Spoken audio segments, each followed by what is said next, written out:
वाले खिडारियों the young dart और online registration करनी लाजमी है। रजिस्ट्रेशन डेडलाइन 30 जून की है। ਸਰਬੱਤ ਸੰਗਤਾਂ ਦੇ ਚਰਨਾਂ ਵਿੱਚ ਬੇਨਤੀ ਹੈ ਕਿ ਗੱਤਕੇ ਮੁਕਾਬਲੇ ਵਿੱਚ ਪਹੁੰਚ ਕੇ ਵੱਧ ਚੜ੍ਹ ਕੇ ਹਾਜ਼ਰੀ ਭਰੋ ਅਤੇ ਖਿਡਾਰੀਆਂ ਦੇ ਜ਼ੋਰ ਵੇਖੋ ਜੀ। ਵਾਹਿਗੁਰੂ ਜੀ ਕਾ ਖਾਲਸਾ, ਵਾਹਿਗੁਰੂ ਜੀ ਕੀ ਫਤਿਹ।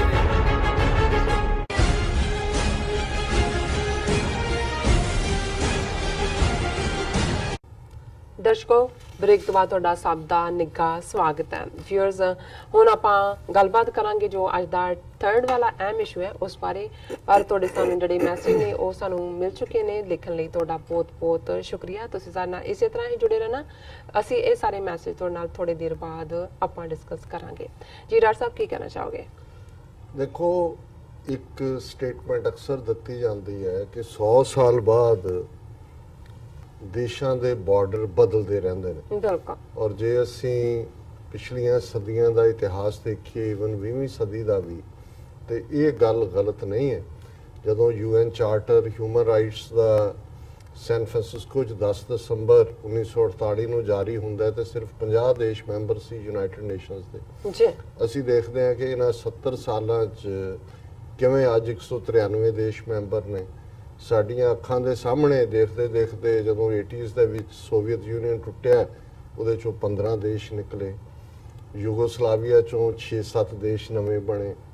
ਈਵਨ ਈਸਟ ਤੈਮੂਰ ਜਿਹੜਾ ਇੰਡੋਨੇਸ਼ੀਆ ਦਾ ਹਿੱਸਾ ਸੀ, ਉਹ ਇੱਕ ਵੱਖਰਾ ਦੇਸ਼ ਬਣਿਆ। ਔਰ ਸੁਡਾਨ, ਜਿਸ ਦੇ ਵਿੱਚ ਸਾਊਥ ਸੁਡਾਨ ਸੈਪਰੇਟ ਹੋ ਕੇ ਰੈਫਰੈਂਡਮ ਦੇ ਨਾਲ ਵੱਖਰਾ ਦੇਸ਼ ਬਣਿਆ। ਸੋ ਜਿਹੜਾ ਈਸਟ ਤੈਮੂਰ ਔਰ ਸਾਊਥ ਸੁਡਾਨ ਹੈ, ਇਹ UN ਦੇ ਰੈਫਰੈਂਡਮਸ ਦੇ ਨਾਲ ਜਾਂ ਪਲੇਬਸਾਈਟਸ ਦੇ ਨਾਲ ਬਣਿਆ। ਔਰ ਇਸ ਤੋਂ ਇਲਾਵਾ ਈਵਨ ਕਿਊਬੈਕ ਦੇ ਵਿੱਚ, ਸਕਾਟਲੈਂਡ ਦੇ ਵਿੱਚ, ਨਾਰਥ ਕੁਰਦਿਸਤਾਨ ਦੇ ਵਿੱਚ, ਈਵਨ ਸਪੇਨ ਦਾ ਉਹ ਇਲਾਕਾ ਜਿਹੜਾ ਕਿ ਆਪਣੇ ਆਪ ਨੂੰ ਇਹਨਾਂ ਦੇ ਨਾਲ ਨਹੀਂ ਰੱਖਣਾ ਚਾਹੁੰਦਾ, ਉਹਨਾਂ ਦੇ ਵਿੱਚ ਜਿਹਦੇ 'ਚ ਉਹਨਾਂ ਨੇ ਬੇਸ਼ੱਕ ਉੱਥੇ ਆਰਮਡ ਸਟਰਗਲ ਵੀ ਲੰਬੇ ਵਕਤ ਤੋਂ ਚਲਦੀ ਰਹੀ ਹੈ, ਲੇਕਿਨ ਇਹਦੇ ਬਾਵਜੂਦ ਜਿਹੜਾ ਉਹਨਾਂ ਨੇ ਆਪਣਾ ਰੈਫਰੈਂਡਮ ਵੀ ਕੀਤਾ। ਔਰ ਸੋ ਮਤਲਬ ਇਹ ਹੈ ਕਿ ਵੀ ਇਹ ਮੰਨ ਲੈਣਾ ਕਿ ਕੋਈ ਯੂਨਿਟੀ ਇੰਟੈਗਰਿਟੀ ਦੇ ਨਾਂ ਥੱਲੇ, ਜਿਵੇਂ ਹੁਣ ਇੰਡੀਆ ਨੇ ਚੀਕਾਂ ਮਾਰੀਆਂ ਜੇ ਯੂਨਾਈਟਿਡ ਨੇਸ਼ਨਸ ਨੇ ਉਹਨਾਂ ਦੀ ਹਿਊਮਨ ਰਾਈਟਸ ਕਾਉਂਸਲ ਜਾਂ ਉਹਨਾਂ ਦੇ ਕਮਿਸ਼ਨਰ ਨੇ ਅਪਡੇਟਡ ਰਿਪੋਰਟ ਦਿੱਤੀ ਹੈ ਕਸ਼ਮੀਰ ਦੇ ਉੱਤੇ, ਜਿਹੜੀ ਉਹਨਾਂ ਨੇ 2018 ਹੀ ਦਿੱਤੀ ਸੀ, 49 ਪੇਜਡ ਰਿਪੋਰਟ। ਔਰ ਮੈਂ ਜਿਵੇਂ ਕੈਟਾਲੋਨੀਆ ਦਾ ਜ਼ਿਕਰ ਕੀਤਾ ਹੈ ਵੀ ਉੱਥੇ ਪੂਰੇ ਦਾ ਪੂਰੀ ਹਕੂਮਤ ਨੇ ਵੀ ਸਪੋਰਟ ਕੀਤਾ। ਹਾਲਾਂਕਿ ਸਪੇਨ ਨੇ ਕ੍ਰੈਕਡਾਊਨ ਕੀਤਾ, ਲੇਕਿਨ ਦੁਨੀਆ ਨੂੰ ਇਹ ਪਤਾ ਲੱਗ ਗਿਆ ਕਿ ਵੀ ਇਹ ਆਜ਼ਾਦ ਹੋਣਾ ਚਾਹੁੰਦੇ ਨੇ। ਹੁਣ ਇੱਕ ਜਿਹੜੀ ਡਿਵੈਲਪਮੈਂਟ ਜਿਹਨੂੰ ਮੈਂ ਸਮਝਦਾ ਵੀ ਇੰਡੀਅਨ ਮੀਡੀਆ ਨੇ ਬਾਈ ਐਂਡ ਲਾਰਜ ਇਸ ਦਾ ਉਵੇਂ ਨੋਟਿਸ ਨਹੀਂ ਲਿਆ। ਜਿਹੜੀ ਗੱਲ ਜਦੋਂ ਅੱਜ ਮੈਂ ਬੰਗਲਾਦੇਸ਼ ਦੀ ਪ੍ਰਾਈਮ ਮਿਨਿਸਟਰ ਸ਼ੇਖ ਹਸੀਨਾ ਦਾ ਇਹਦੇ 'ਤੇ ਰਿਐਕਸ਼ਨ ਦੇਖਿਆ ਤਾਂ ਇਸ ਖਬਰ ਦਾ ਮੈਨੂੰ ਵੀ ਪਤਾ ਲੱਗਾ, ਨਹੀਂ ਤਾਂ ਮੈਂ ਕਾਫੀ ਅੱਖ ਰੱਖਦਾ ਵੀ ਕੀ ਚੱਲ ਰਿਹਾ। ਔਰ ਇਹ ਜੂਨ 13 ਦੀ ਖਬਰ ਹੈ, ਜੁਲਾਈ ਆ ਗਿਆ, 19 ਤੱਕ ਪਹੁੰਚ ਗਿਆ, ਹੁਣ 13 ਤੱਕ ਜੁਲਾਈ ਵੀ ਆਉਣ ਵਾਲੀ ਹੈ।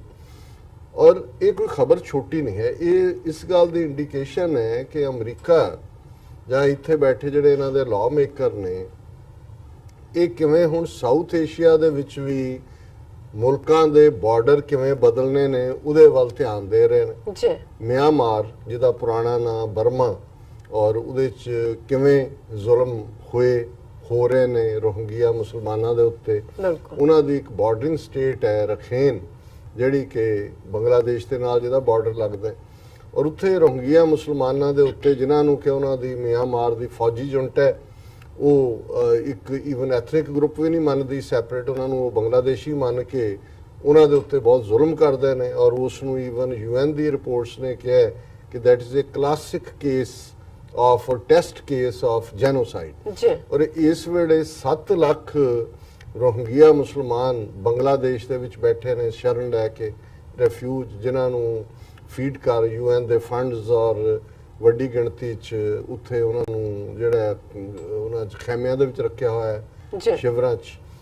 ਹੁਣ ਜ਼ਾਹਰ ਹੈ ਕਿ ਇਹ ਜ਼ੁਲਮ ਉਹਨਾਂ 'ਤੇ ਬਰਾਬਰ ਜਾਰੀ ਹੈ। ਅਸੀਂ ਵੀ ਹਮੇਸ਼ਾ ਇਸ ਨੂੰ ਕੰਡੈਮ ਕੀਤਾ ਹੈ। ਉਹਨਾਂ ਦੇ ਲਈ ਜਿਹੜੇ ਪ੍ਰੋਟੈਸਟ ਹੋਏ ਰੋਹਿੰਗਿਆ ਮੁਸਲਮਾਨਾਂ ਦੇ ਹੱਕ 'ਚ, ਅਸੀਂ ਉਹਦੇ 'ਚ ਸ਼ਮੂਲੀਅਤ ਵੀ ਕੀਤੀ।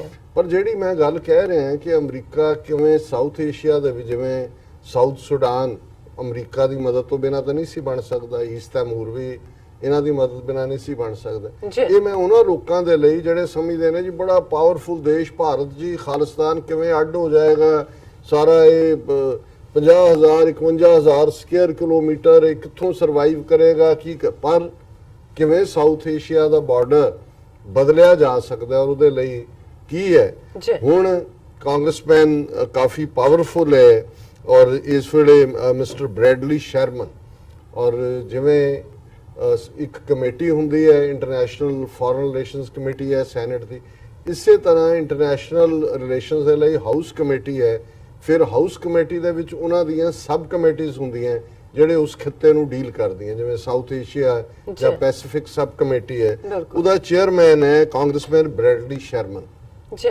ਉਹਨੇ ਇਹ ਗੱਲ 13 ਜੂਨ ਨੂੰ ਜਦੋਂ ਕਿ ਸਟੇਟ ਡਿਪਾਰਟਮੈਂਟ ਦੇ ਬਜਟ ਜਿਹੜਾ ਸਾਊਥ ਏਸ਼ੀਆ 'ਚ ਕੀ ਬਜਟ ਹੋਏ ਉਹਦੀ ਹੀਅਰਿੰਗ ਹੋ ਰਹੀ ਸੀ, ਤੇ ਇਹ ਚੇਅਰਮੈਨ ਦੀ ਪ੍ਰਪੋਜ਼ਲ ਹੈ ਔਰ ਇਹ ਕੋਈ ਵਾਕਓਵਰ ਨਹੀਂ ਹੈ। ਬ੍ਰੈਡਲੀ ਸ਼ਰਮਨ ਇਹ ਬੜਾ ਪਾਵਰਫੁਲ ਕਾਂਗਰਸਮੈਨ ਹੈ ਔਰ ਜ਼ਾਹਰ ਹੈ ਚੇਅਰਮੈਨ ਵੀ ਹੈ। ਉਹਦੇ 'ਚ ਉਹਨੇ ਇਸ ਕਮੇਟੀ ਦੇ ਵਿੱਚ ਆਪਣੀ ਪ੍ਰਪੋਜ਼ਲ ਦਿੱਤੀ। ਉਹਨੇ ਕਿਹਾ ਕਿ ਵੀ called upon the State Department to consider the proposal of bringing Rakhine State of Myanmar under Bangladesh according to media report। ਉਹਨੇ ਕਿਹਾ ਜੀ ਇਹਦਾ ਹੱਲ ਇਹ ਹੈ ਕਿ ਮਿਆਂਮਾਰ ਦੇ ਨਾਲੋਂ ਇਹਨੂੰ ਤੋੜੋ ਰਖੀਨ ਸਟੇਟ ਨੂੰ ਔਰ ਇਹਨੂੰ ਬੰਗਲਾਦੇਸ਼ ਦੇ ਨਾਲ ਜੋੜ ਦਿਓ, ਕਿਉਂਕਿ ਵੈਸੇ ਵੀ ਰੋਹਿੰਗਿਆ ਮੁਸਲਮਾਨ ਨੇ, ਜ਼ੁਲਮ ਉਹ ਕਰ ਰਹੇ ਨੇ, ਇਹ ਉੱਠ ਕੇ ਆ ਕੇ ਜਿਹੜੇ ਨੇ ਇੱਥੇ ਹੀ ਰਿਫਿਊਜੀ ਬਣ ਕੇ ਬੈਠੇ ਨੇ। ਉਹਨੇ ਕਿਹਾ ਜੀ ਪਰਮਾਨੈਂਟ ਸੋਲੂਸ਼ਨ ਇਹ ਹੈ ਕਿ ਜਿਹੜੀ ਰੋਹਿੰਗਿਆ ਨੇ ਇਹ ਰਖੀਨ ਸਟੇਟ ਹੈ ਇਹਨੂੰ ਜਿਹੜਾ ਤੁਸੀਂ ਬੰਗਲਾਦੇਸ਼ ਨੂੰ ਦੇ ਦਿਓ, ਇਹਦੀ ਟੈਰੀਟਰੀ ਜਿਹੜੀ ਹੈ ਚੇਂਜ ਕਰੋ। ਔਰ ਇਸ ਸਾਰੇ ਦੇ ਉੱਤੇ ਉਹਨਾਂ ਨੇ ਕਿਹਾ ਕਿ ਵੀ ਹੁਣ ਜ਼ਾਹਰ ਹੈ ਕਿ ਇਸ ਨੇ ਇੰਡੀਆ ਨੇ ਤਾਂ ਖਬਰ ਦੱਬ ਦਿੱਤੀ, ਇੰਟਰਨਲੀ ਉਹ ਰਿਐਕਟ ਕਰ ਰਹੇ ਨੇ ਕਿਉਂਕਿ ਆਇਆ ਕਿ ਵੀ ਇਹਦੇ ਨਾਲ US Congressman's proposal will have serious implications if the Trump administration decides to take action on it। Indians ਦਾ ਫਿਕਰ ਇਹ ਹੈ ਕਿ ਜੇ ਜਿਹੜੀ ਇਹਦੀ ਸ਼ਰਮਨ ਦੀ ਪ੍ਰਪੋਜ਼ਲ ਹੈ ਟਰੰਪ ਐਡਮਿਨਿਸਟ੍ਰੇਸ਼ਨ ਨੇ ਕਿਹਾ ਵੀ ਠੀਕ ਹੈ ਇਸ ਤੇ ਅਮਲ ਕਰਦੇ ਆ, ਪੱਕਾ ਹੱਲ ਹੈ, ਤੇ ਇੰਡੀਆ ਤਾਂ ਇਹਦੇ ਨਾਲ ਬਹੁਤ ਰੈਟਲ ਹੋਇਆ। ਉਹਨੇ ਕਿਹਾ India has good relations with Bangladesh and Myanmar and doesn't support violation of a country's territorial sovereignty. ਉਹਨੇ ਕਿਹਾ ਜੀ ਇੰਡੀਆ ਦੇ ਸਬੰਧ ਬੰਗਲਾਦੇਸ਼ ਨਾਲ ਵੀ ਚੰਗੇ ਨੇ, ਇਹਨਾਂ ਦੀ ਖੜੀ ਕੀਤੀ ਹੋਈ ਹੈ ਸ਼ੇਖ ਹਸੀਨਾ, ਔਰ ਮਿਆਂਮਾਰ ਦੇ ਨਾਲ ਵੀ ਕਿਉਂਕਿ ਉਹ ਨਾਗਿਆਂ ਦੇ ਖਿਲਾਫ ਵੀ ਉਹਨਾਂ ਨੂੰ ਵਰਤਦੇ ਨੇ ਔਰ ਅਦਰਵਾਈਜ਼ ਵੀ। ਔਰ ਉਹਨੇ ਕਿਹਾ ਜੀ ਇਹ ਉਹਨਾਂ ਦੀ ਇਹ ਗੱਲ ਇਹ ਨਹੀਂ ਹੈ, ਗੱਲ ਜਿਹਨੂੰ ਕਹਿੰਦੇ ਨੇ ਕਿ ਗੱਲ ਸਹੇ ਦੀ ਨਹੀਂ ਹੈ, ਗੱਲ ਪਏ ਦੀ ਹੈ।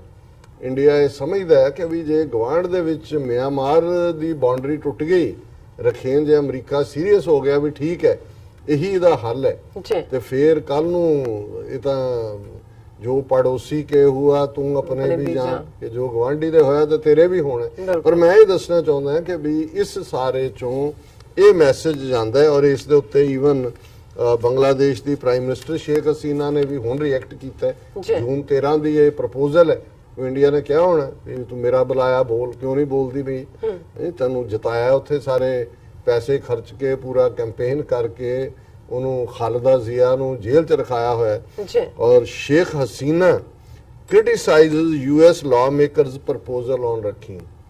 ਹੁਣ ਤੁਹਾਨੂੰ ਇਲਾਕਾ ਮਿਲਦਾ ਹੋਏ, ਅਮਰੀਕਾ ਦੇਣਾ ਚਾਹੁੰਦਾ ਹੋਏ, ਤੁਸੀਂ 7 ਲੱਖ ਉਹਨਾਂ ਦਾ ਰਿਫਿਊਜੀ ਲੈ ਕੇ ਬੈਠੇ ਹੋ ਤੇ ਅੱਗੋਂ ਵੀ ਆਣੇ ਨੇ, ਉੱਥੇ ਉਹਨਾਂ ਦੇ ਨਾਲ ਕੋਈ ਇਨਸਾਫ ਨਹੀਂ ਹੋਣਾ, ਤੇ ਫਿਰ ਜੇ ਪ੍ਰੋ ਇੰਡੀਆ ਨਹੀਂ ਹੈ ਤਾਂ ਕੀ ਉੱਥੇ ਤਾਂ ਜੇ ਕੋਈ ਸੱਚਮੁੱਚ ਜਿਹੜਾ ਕੋਈ ਪੈਟਰੀਓਟਿਕ ਪ੍ਰਾਈਮ ਮਿਨਿਸਟਰ ਹੁੰਦਾ ਤਾਂ ਉਹਨੇ ਕਹਿਣਾ ਸੀ ਮੋਸਟ ਵੈਲਕਮ ਕਿ ਇਹੀ ਸੋਲੂਸ਼ਨ ਹੈ। ਔਰ ਇੱਥੇ ਮਾਈ ਕਹਿ ਰਹੀ ਹੈ Bangladesh is happy with its 54,000 square kilometer territory, Prime Minister Sheikh Hasina said on Monday as she criticized flagitious proposal by top US lawmaker to integrate Myanmar's restive Rakhine state with our country। ਉਹਨੇ ਕਿਹਾ ਜੀ ਬਿਲਕੁਲ ਸਾਨੂੰ ਨਹੀਂ ਚਾਹੀਦਾ ਕੋਈ ਵੀ, ਅਸੀਂ ਬਹੁਤ ਖੁਸ਼ ਹਾਂ 54,000 ਸਕੁਅਰ ਕਿਲੋਮੀਟਰ ਟੈਰੀਟਰੀ ਨਾਲ। ਇਹ ਤਾਂ ਬੜਾ ਸ਼ੈਤਾਨੀਅਤ ਵਾਲੀ ਜਿਹੜੀ ਹੈ ਪ੍ਰਪੋਜ਼ਲ ਹੈ ਜਿਹੜੀ ਦਿੱਤੀ ਗਈ ਹੈ। ਸੋ ਮੈਂ ਇਹੀ ਇਹਦੇ ਚੋਂ ਕਨਕਲੂਡ ਕਰਦਾ ਕਿ ਇਹ ਮੈਸੇਜ ਕਈ ਵਾਰੀ ਇਹ ਹੁੰਦਾ ਹੈ ਵੀ ਆਖਾਂ ਧੀ ਨੂੰ ਸੁਣਾਵਾਂ ਨੂੰ ਇਹ ਫਿਰ ਉਹਨਾਂ ਨੇ ਦੱਸ ਦਿੱਤਾ ਹੈ ਕਿ ਵੀ ਇਹ ਬਾਰਡਰ ਕੋਈ ਡਿਵਾਈਨ ਹੈਵਨ 'ਚ ਨਹੀਂ ਬਣੇ ਹੁੰਦੇ, ਇੱਥੇ ਹੀ ਪੈਨ ਦੀ ਨੌਚ ਨਾਲ ਹੀ ਬਣਦੇ ਨੇ। ਤੇ ਜੇ ਅਮਰੀਕਾ ਦਾ ਸਬ ਕਮੇਟੀ ਚੇਅਰਪਰਸਨ ਜਿਹੜਾ ਸ਼ਰਮਨ ਵਰਗਾ ਕਾਂਗਰਸਮੈਨ ਕਹਿ ਸਕਦਾ ਕਿ ਇਧਰੋਂ ਤੋੜੋ ਤੇ ਉਧਰੋਂ ਜੋੜੋ, ਜੀ ਤੇ ਫਿਰ ਖਾਲਿਸਤਾਨ ਦੀ ਵੀ ਇਕੁਅਲ ਪੋਸਿਬਿਲਿਟੀ ਹੈ, ਕਿਉਂਕਿ ਫੁੱਟ ਸਟੈਪ ਸਾਡੇ ਖਿੱਤੇ ਵਾਲੀ ਜਾ ਜੀ ਡਾਕਟਰ ਸਾਹਿਬ ਤੁਹਾਡਾ ਬਹੁਤ ਬਹੁਤ ਸ਼ੁਕਰੀਆ। ਹੁਣ ਆਪਾਂ ਆਪਣੇ ਦਰਸ਼ਕਾਂ ਦੇ ਮੈਸੇਜ ਹੈ ਸ਼ੇਅਰ ਕਰਨ ਜਾ ਰਹੇ ਹਾਂ। ਪਹਿਲੇ ਉਹਦਾ ਕਿ ਸੈਗਮੈਂਟ ਤੇ ਸਾਡੇ ਕੋਲ ਮੈਸੇਜ ਹੈ ਐਸ ਸੁਰਿੰਦਰ ਜੀ ਦਾ, ਜਿਨ੍ਹਾਂ ਨੇ ਯੂਕੇ ਤੋਂ ਸਾਨੂੰ ਲਿਖਿਆ ਹਿੰਮਤੇ ਮਰਦਾ ਮਦਦੇ ਖੁਦਾ, ਔਰ ਉਹਨਾਂ ਨੇ ਲਿਖਿਆ ਹੈ ਕਿ Imran Khan clean and green Pakistan ਬਣਾਉਣ ਲਈ ਦ੍ਰਿੜ ਹੈ। ਵਾਤਾਵਰਨ, ਹਵਾ, ਪਾਣੀ, ਧਰਤੀ ਨੂੰ ਸਾਫ਼ ਕਿਵੇਂ ਰੱਖਣਾ ਹੈ, ਇਸ ਬਾਰੇ ਇਮਰਾਨ ਖਾਨ ਦੀ ਸੋਚ ਬਹੁਤ ਸੁਹਿਰਦ ਹੈ। ਇਮਰਾਨ ਖਾਨ ਦੀਆਂ ਬੂਟੇ ਲਾਉਂਦੇ ਦੀਆਂ ਕਈ ਫੋਟੋਆਂ ਵਾਇਰਲ ਹੋ ਚੁੱਕੀਆਂ ਹਨ, ਜਿਸ ਵਿੱਚ ਇਨਸਾਨ ਨੂੰ ਵਾਤਾਵਰਨ, ਹਵਾ, ਪਾਣੀ, ਧਰਤੀ ਦੀ ਸਮਝ ਹੈ। ਉਹ ਇਨਸਾਨ ਦੋਸਤ ਹੁੰਦਾ ਹੈ। ਅਸੀਂ ਇੱਧਰ ਵਿਕਾਸ ਦੇ ਨਾਂ ਤੇ ਦਰਖਤ ਕੱਟ ਕੇ ਰੱਖ ਦਿੱਤੇ ਹਨ, ਸੜਕਾਂ, ਪਹਾੜ, ਘਰਾਂ ਦੇ ਵਿਹੜੇ ਟੁੰਡ ਬਰੁੰਡ ਕਰ ਦਿੱਤੇ ਹਨ। ਅਸੀਂ ਕੁਦਰਤੀ ਸਾਧਨਾਂ ਦਾ ਜਿੰਨੀ ਬੇਦਰਦੀ ਨਾਲ ਕਤਲੇਆਮ ਕੀਤਾ ਹੈ, ਸਾਡੀ ਇਸ ਮੂਰਖਤਾ ਦੇ ਨਤੀਜੇ ਆਉਣੇ ਸ਼ੁਰੂ ਹੋ ਗਏ ਹਨ। ਸਾਡਾ ਹਵਾ, ਪਾਣੀ, ਧਰਤੀ, ਵਾਤਾਵਰਨ ਜ਼ਹਿਰੀਲਾ ਹੋ ਚੁੱਕਾ ਹੈ। ਘਰਾਂ ਵਿੱਚ ਲਾ ਇਲਾਜ ਬਿਮਾਰੀਆਂ ਵੜ ਗਈਆਂ ਹਨ। ਨਿਤ ਐਸੀਆਂ ਬਿਮਾਰੀਆਂ ਪੈਦਾ ਹੋ ਰਹੀਆਂ ਹਨ ਜਿਨ੍ਹਾਂ ਬਾਰੇ ਕਦੀ ਸੋਚਿਆ ਸੁਣਿਆ ਨਹੀਂ ਸੀ। ਅਸੀਂ ਕੁਦਰਤ ਦੀਆਂ ਅਨਮੋਲ ਦੌਲਤਾਂ ਨੂੰ ਖਤਮ ਕਰਕੇ ਮੌਤ ਨੂੰ ਸੱਦਾ ਦਿੱਤਾ ਹੈ। ਪੰਜਾਬ ਦੀ ਜ਼ਮੀਨ ਥੱਲਿਓਂ ਪਾਣੀ ਬਹੁਤ ਤੇਜ਼ੀ ਨਾਲ ਘਟ ਰਿਹਾ ਹੈ। ਸਰਕਾਰ ਇਸ ਅਤ ਗੰਭੀਰ ਮਸਲੇ ਤੇ ਕਮੇਟੀ ਬਣਾ ਕੇ ਜੋ ਹੁੰਦਾ ਹੈ ਹੋਣ ਦਿਓ ਵਾਲਾ ਕੰਮ ਕਰ ਰਹੀ ਹੈ। ਇਮਰਾਨ ਖਾਨ ਨੂੰ ਪ੍ਰਧਾਨ ਮੰਤਰੀ ਬਣੇ ਮਸਾਂ ਸਾਲ ਹੀ ਹੋਇਆ ਹੈ। ਕਿਤੇ ਬੂਟੇ ਲਾ ਰਿਹਾ ਹੈ, ਕਿਤੇ ਡੈਮ ਬਣਾ ਰਿਹਾ ਹੈ ਅਤੇ ਅਫਗਾਨ ਪਨਾਹਗੀਰਾਂ ਨੂੰ ਪਾਕਿਸਤਾਨ ਦੀ ਸ਼ਰੀਅਤ ਦੇ ਰਿਹਾ ਹੈ। ਪ੍ਰਧਾਨ ਮੰਤਰੀ ਬਣਨ ਬਾਅਦ ਇਮਰਾਨ ਖਾਨ ਨੇ ਵਿਦੇਸ਼ਾਂ ਦੇ ਬਹੁਤ ਥੋੜੇ ਦੌਰੇ ਕੀਤੇ ਹਨ। ਇਹ ਦੌਰੇ ਵੀ ਪਾਕਿਸਤਾਨ ਦੀ ਲਿਹੋਲੀ ਚੁੱਕੀ ਮਾਲੀ ਹਾਲਤ ਨੂੰ ਮੋੜ ਲਈ ਤੇ ਪਾਉਣ ਲਈ ਕੀਤੇ ਹਨ। और इफ्तिकार अली शाह जी सान लिखते ने डॉक्टर साहब पंजाब में क्या हो रहा है, इस बारे भी कुछ बताएं। ਅਰੇ ਜੀ ਅਸੀਂ ਰੋਜ਼ਾਨਾ ਕੋਈ ਨਾ ਕੋਈ ਸੈਗਮੈਂਟ ਹੁੰਦਾ ਹੈ ਸਾਡੇ ਆਪਣੇ ਹੋਮਲੈਂਡ ਤੇ, ਸੋ ਤੁਸੀਂ ਰੈਗੂਲਰਲੀ ਦੇਖਿਆ ਕਰੋ ਤੇ ਜਿਹੜੀਆਂ ਡਿਵੈਲਪਮੈਂਟਸ ਨੇ ਉਹ ਜ਼ਰੂਰ ਅਸੀਂ ਡਿਸਕਸ ਕਰਦੇ। इनाम उलाहक लिखते ने खालसा जिंदाबाद। अमर सिंह राजस्थान सान लिखते ने सत श्री अकाल। बिक्रम पन्नू लिखते ने वाहिगुरू जी। सरजीत सिंह बैंस लिखते ने सत श्री अकाल। सरबजीत लाली लिखते ने वाहिगुरू जी। धर्मिंदर सिंह फतेह बुलाते ने। दर्शन सिंह जी सानू फतेह बुलाते ने। अंग्रेज बराड़ जी भी सानू फतेह बुलाते ने। सिंह हरजीत खालसा जी भी फतेह बुलाते ने। सतपाल सिंह पुरेवाल जी भी सानू फतेह बुलाते ने। बशीर सानू लिखते ने ग्रेट खालिस्तान जी डॉक्टर साहब। राणा मुदस्सर माशाअल्लाह वेरी गुड, शुक्रिया जी। यूएसटी तो सलाम ते सत Shri Akal doctor sahab. Department of dirty tricks is active in Pakistan, all anti state elements are unveiled.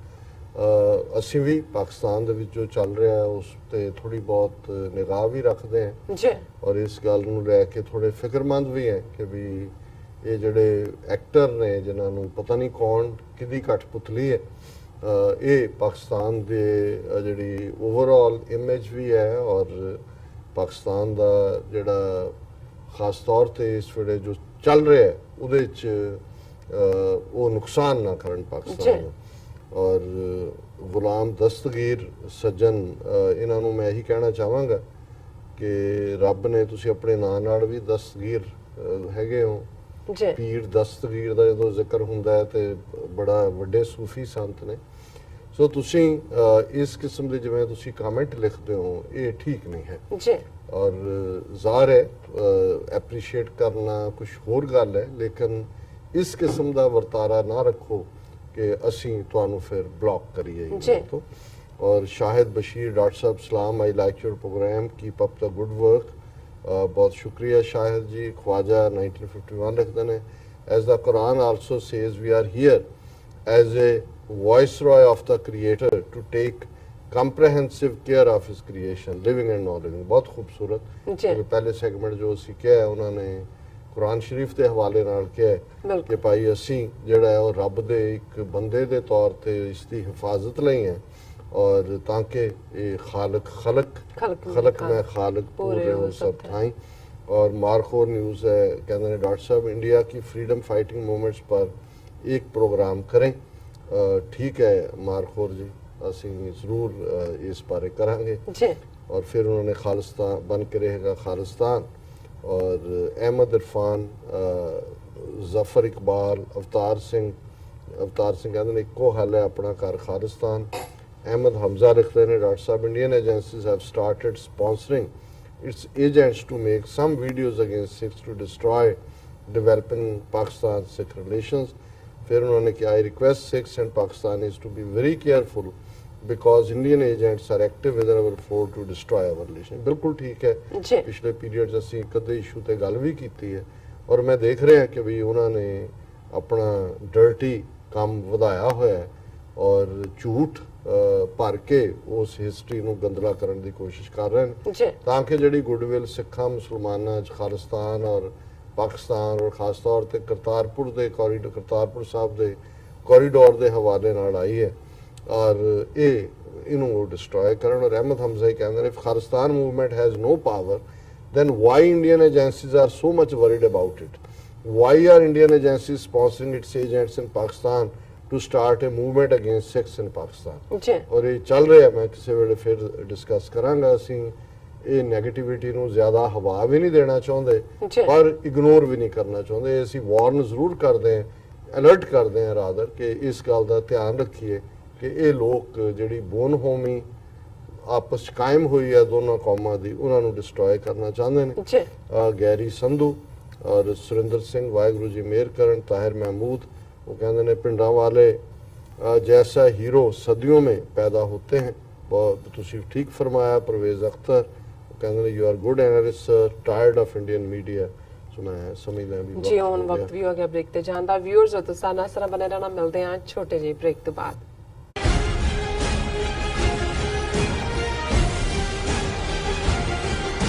ਕੀ ਤੁਸੀਂ ਆਪਣੇ ਟੈਕਸਸ ਨੂੰ ਲੈ ਕੇ